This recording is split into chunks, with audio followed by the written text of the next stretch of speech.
Hey y'all, get ready to do a mini video on what we're gonna cook for our Super Bowl dinner on this Sunday. So stay tuned.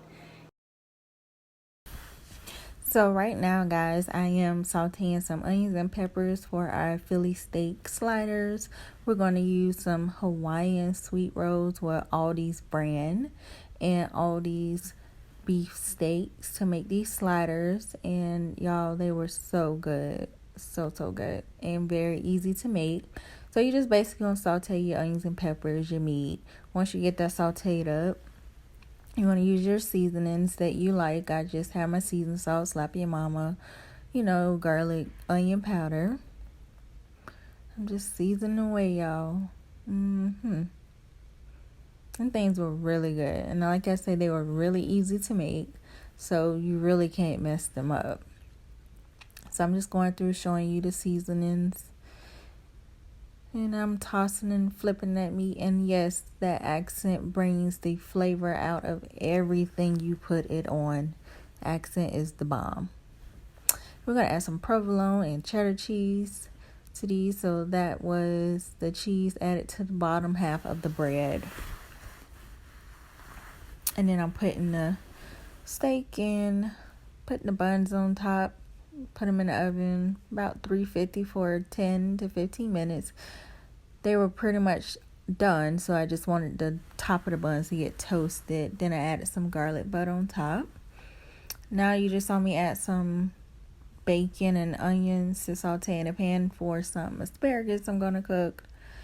And I'm frying some chicken, no flour, so they're naked wings. And then on the side, we're going to have some chips and dip, just on the side. And that was Aldi's brand cheese and salsa. Couldn't find Rotel there, so I figured salsa would work. And it was, so these asparagus have been cleaned and clipped and butter added. Let those saute, put some foil on them, and then once they soften up a bit, that's when I season those. And nothing really special. Only thing I do is I add some seasoned pepper, large seasoned pepper. That is really good. It's really spicy. And balsamic vinaigrette to those. So that gives it a nice flavor. And of course I gotta add my accent, bring the flavor out. Yes. So that's the finished product. So now I'm finna get ready to work on these flavor for these wings. So my daughter wanted some garlic parmesan. So that was the first flavor I worked on. And they were good. Garlic parmesan is not my favorite, but they did turn out good. So that's just some butter, parmesan cheese, and garlic seasoning. Once that butter gets to melting real good, that's when I'll start to add some of the wings and toss them around in the hot sauce. Let them get all merry with the sauce and go from there. So now I'm getting ready to work on the second sauce, which is the buffalo.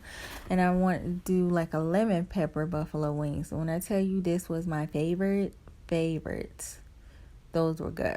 Now we're getting ready to work on some barbecue sauce. So yes, y'all, I keep some of my sauces from like Bono's. And I added it to my craft. And what I didn't show was I added a little water to it to thin it out. And those are the wings that are in there. And I'm placing some of the wings on the pan to get ready to go in the oven just so the sauce can set on them. Put a little parsley on top. And those are the barbecue, lemon pepper, garlic parmesan wings. And in the oven, these bad boys go, y'all.